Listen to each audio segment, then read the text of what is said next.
and a detective deployed their tasers that were ineffective. They did not reach what we call NMI, so they were unable to actually make the taser effective. The man then actually began to stab himself several times in the chest.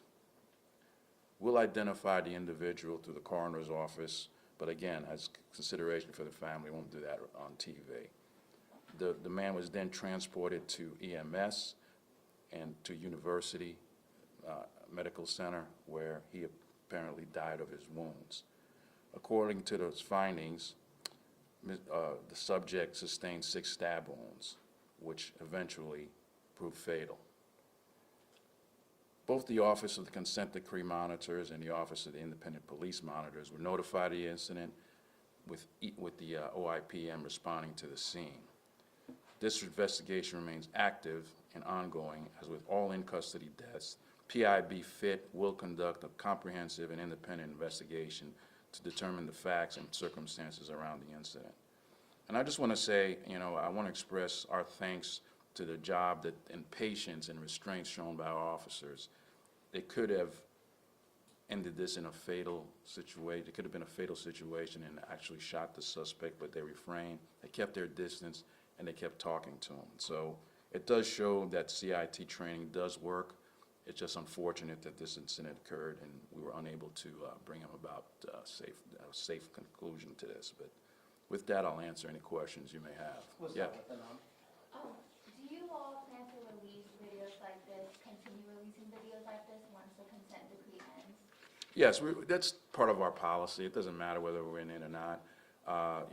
We're not showing the entire video, obviously, for the length of time that it is, but also it has some graphic violence that we don't really want to show, and we don't want the family to suffer through this again. So we consider all that, but that is part of our policy. We'll continue to do so even if the consent decree ends. Chris? Chief, you mentioned the great restraint that officers showed that night. Just talk a little bit more about that crisis intervention team training and what officers go through to be part of that team,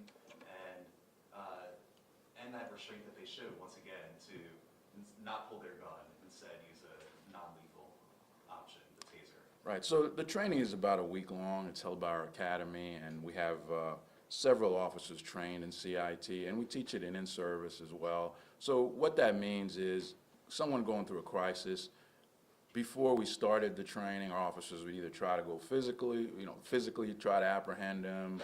There was no talking them down. So what we try to do during this is de-escalate and try to talk someone going through these episodes down, get them to calmly just get them, have some rapport with the officers, and they can establish that. That's the first part. Secondly, then they can kind of talk them down and see what actually is the problem. If there's anything we can do to help, is there anything that anyone else can help with?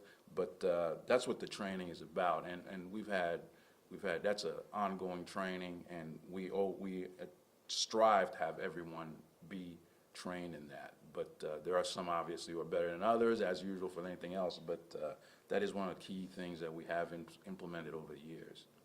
In this case, was there an opportunity for officers to move in and try and get that knife, or was it just too fluid of a situation?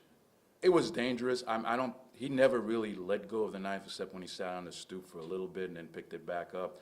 Had our tasers achieved what we call NMI and were able to disable them for a second, according to neuromuscular, incapacitation, we would have been able to move in, but that wasn't the case. And again, I do want to compliment them in their restraint. They would have been justified to use deadly force, but they really refrained from that. Patrick, you have a question? Okay. I'm sorry, I forgot your name. Casey. Casey, yeah, I'm sorry, please. Go ahead. I was just wondering how long it was between when officers arrived on scene and he was taken away by EMS. It was approximately an hour. We were talking to him for an hour when he started stabbing himself, and then they immediately took the weapon away, but then they brought in EMS as soon as. Just be aware, EMS will not come in unless there's a safe scene for them to work, and they're no longer, they themselves aren't put in any danger. So that was why it took so long.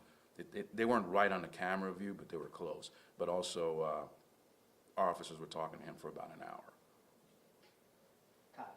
Can you share a little bit about your process and I guess the reasoning of informing now, like 12 days later?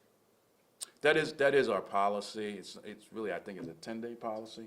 It's a 10-day policy to do that as part of the consent decree, to go over these cases, critical incident cases, whatever video we have, and actually hold a little press conference for it. So that is part of our standard operating procedures and policy. Did any neighbors come outside? I mean, like blue flashing lights at midnight? Like, I'm not sure. I'm not sure if any of them came out. I certainly wouldn't come out if I was a civilian seeing that. I think I'd stay away from that deadly situation. Maria? I had a question about the tasers. You guys have mentioned that they were ineffective. Was that like a technical problem, or was it just that the suspect, maybe the taser didn't work on him? No, I don't think it is. I'm not quite sure they had the proper distancing of the probes to be effective. So sometimes that happens, but if you have a good spread of those probes and are able to get a good check. So if they're too close in, it won't work. It may be one probe missed. There's a lot of factors into that, but that's for our fit team to kind of figure that out, why it wasn't effective. I have a live question. Yes. go ahead. Would NOPD have any information about the priest that was arrested, Mark Ford? I'm looking at some of his charges, first-degree rape, sexual battery. We can probably just send that through email, and we have to research that. We don't have that Yeah. information ready on hand. All right, is that it? Everybody good? Thank you all for coming out, we appreciate it. Thank you. Just send it to us and we'll send it